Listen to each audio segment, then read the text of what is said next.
Good morning students.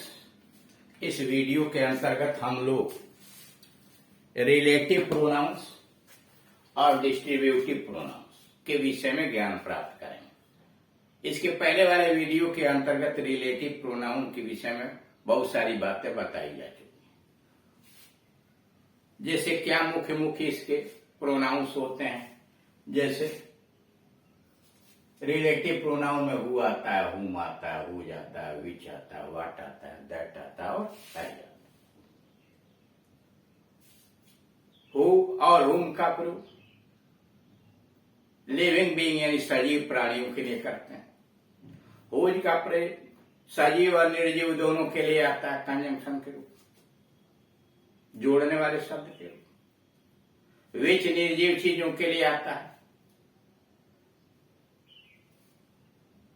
और that कुछ विशेष परिस्थितियों के अंतर्गत आता है। जैसे अगर वाक्य के में पहले उपवाक्य में आल, एनी, नो अथवा इनसे बना हुआ कोई शब्द आया है तो जो कि अंग्रेजी में आप हु लगाएंगे और नहीं विच लगाएंगे तब दैट होगा।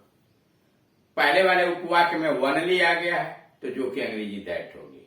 सुपरलेटिव डिग्री आया हुआ है तो जो कि अंग्रेजी दैट होगी। और अगर ऐसा कोई करता है जिसमें एक प्राणी है और दूसरा निर्जीव चीज है तो जो कि अंग्रेजी दैट। अथवा एक व्यक्ति है और दूसरा जानवर है, दोनों से मिलकर सब्जेक्ट बना हुआ है या नाउन बना हुआ है तो जो कि अंग्रेजी दैट होगी।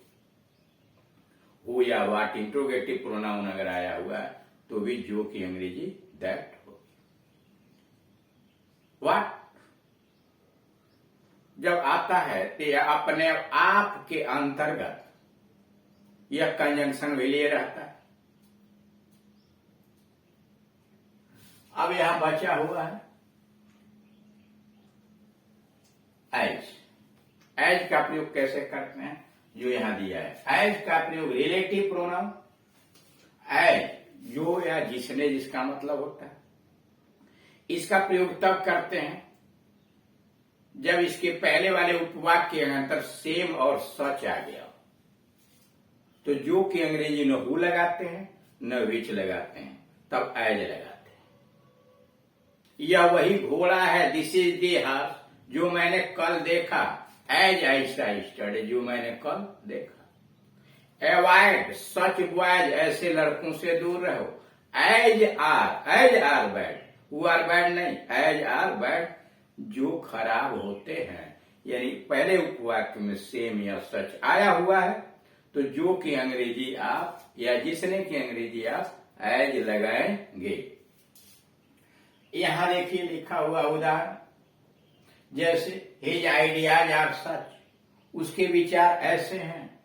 As I do not live like, जो मैं पसंद नहीं करता, उसके विचार ऐसे हैं जो मैं पसंद नहीं करता। दूसरा, this is the same boy, ये वही लड़का है। As refused to help me, जिसने मेरी सहायता करने से इनकार कर दिया। नोट, अब रिलेटिव प्रोनाउन से संबंधित क्या विशेष बातें होती हैं उसके विषय में नोट। ए, चूंकि रिलेटिव प्रोनाउन स्वयं ही कंजंक्शन का भी कार्य कर देते हैं। रिलेटिव प्रोनाउन जो आते हैं वो स्वयं में कंजंक्शन का काम करते हैं, इसलिए अलग से कोई एंड या बट इत्यादि कंजंक्शन लगाने की आवश्यकता नहीं है। कारण चूंकि रिलेटिव प्रोनाउन स्वयं ही कंजंक्शन का भी कार्य कर देते हैं, अर्थात दो वाक्यों को जोड़ते हैं, दो उपवाक्यों को जोड़ते हैं, तो अतः उसके पहले कोई दूसरा कंजंक्शन लगाने की जरूरत नहीं है, जैसे एंड है, बट इत्यादि नहीं लगाना चाहिए। दूसरा, रिलेटिव प्रोनाउन को छिपाना, यानी कब रिलेटिव प्रोनाउन छिपा दिया जाता है। जब रिलेटिव प्रोनाउन ऑब्जेक्टिव केस में हो, कर्म कारक में हो। जब रिलेटिव प्रोनाउन ऑब्जेक्टिव केस में हो, कर्म कारक में हो, तो प्रायः छिपा दिया जाता है।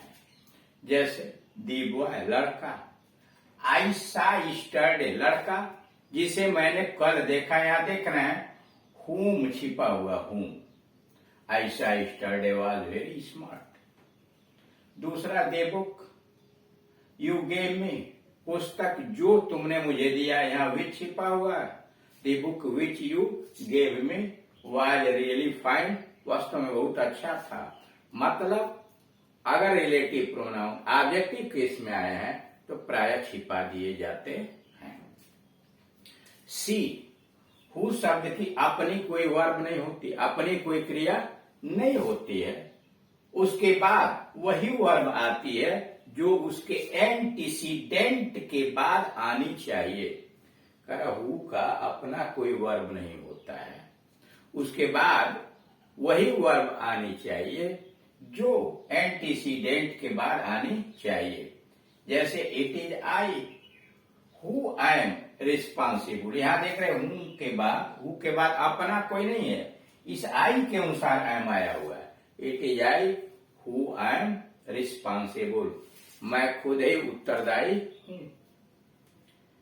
The boy who came late, लड़का जो देर से आया। द बॉय केम, यहाँ केम आया है बॉय के, हु का अपना कोई वर्ब नहीं है। The boy who came late will be fine, उसे सजा मिलेगी। ये तो रहा रिलेटिव प्रोनाउन से संबंधित बातें जो कुछ पिछले वीडियोस के अंतर्गत समझाई जा चुकी, कुछ इसमें था। अब आइए 8वें पर, डिस्ट्रीब्यूटिव प्रोनाउंस। ये क्या होता है, इसका प्रयोग कैसे करते हैं। विभाग सूचक सर्वनाम, डिस्ट्रीब्यूटिव प्रोनाउन का मतलब विभाग सूचक सर्वनाम।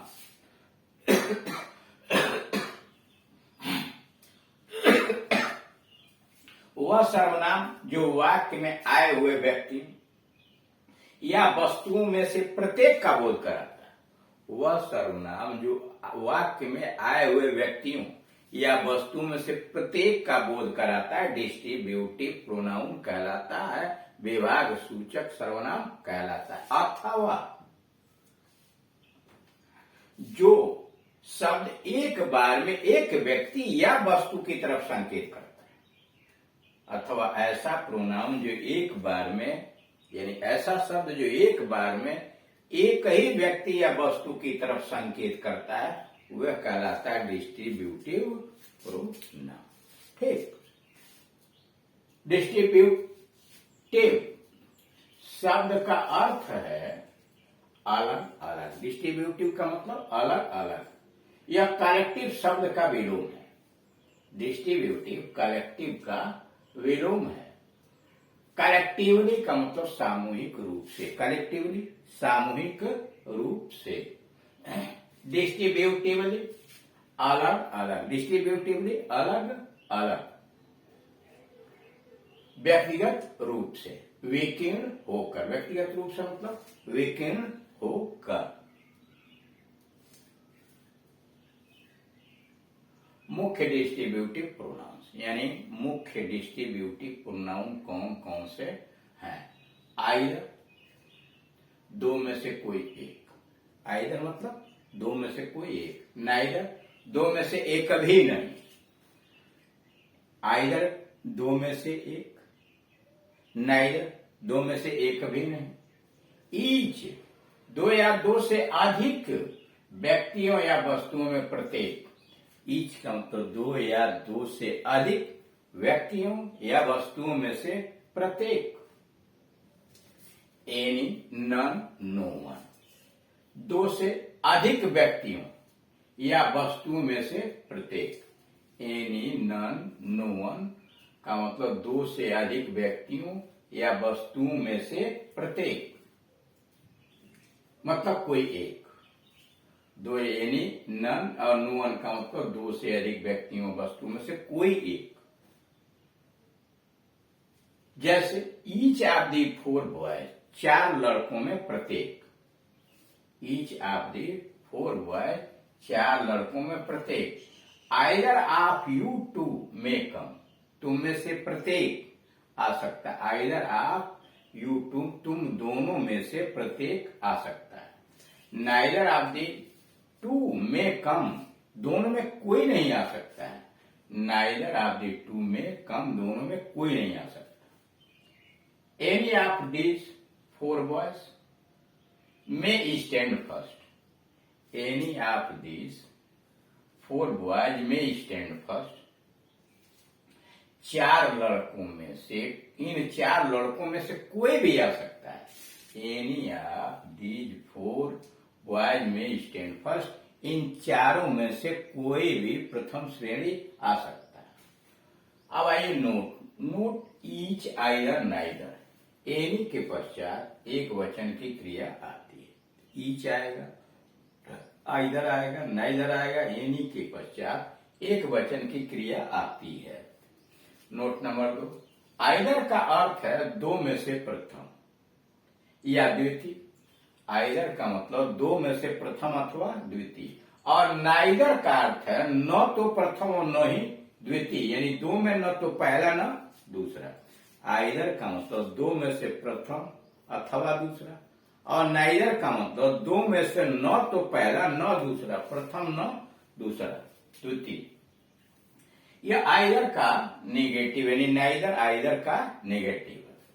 नोट नंबर 3, आइदर तथा नाइदर का प्रयोग दो व्यक्तियों या वस्तुओं के लिए किया जाता है। आइदर तथा नाइदर का प्रयोग दो व्यक्तियों या वस्तुओं के लिए। ईच का प्रयोग दो या दो से अधिक प्रत्येक के लिए किया जाता है। आइदर और नाइदर का प्रयोग दो के लिए, और ईच का प्रयोग दो या दो से अधिक में प्रत्येक के लिए किया जाता है। नोट 4, नन के बाद आशय के अनुसार क्रिया एक वचन की भी हो सकती है, बहुवचन की भी हो सकती है। नन के बाद आशय के अनुसार, यानी वाक्य का अर्थ क्या है, मतलब क्या है, उसके अनुसार क्रिया एक वचन की भी हो सकती है और बहुवचन की भी हो सकती है।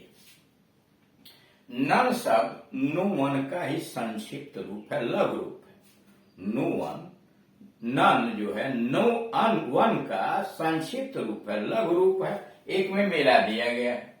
लेकिन नो वन के बाद हमेशा ही सिंगुलर वर्ब लगता है, एक वचन की क्रिया लगती है। ध्यान देंगे, नन नो वन का लघु रूप है, संक्षिप्त रूप है, लेकिन नो वन के बाद हमेशा सिंगुलर वर्ब लगता है, जबकि नन के बाद भाव के अनुसार, आशय के अनुसार क्रिया सिंगुलर भी हो सकती है, क्रिया प्लूरल भी हो सकती है।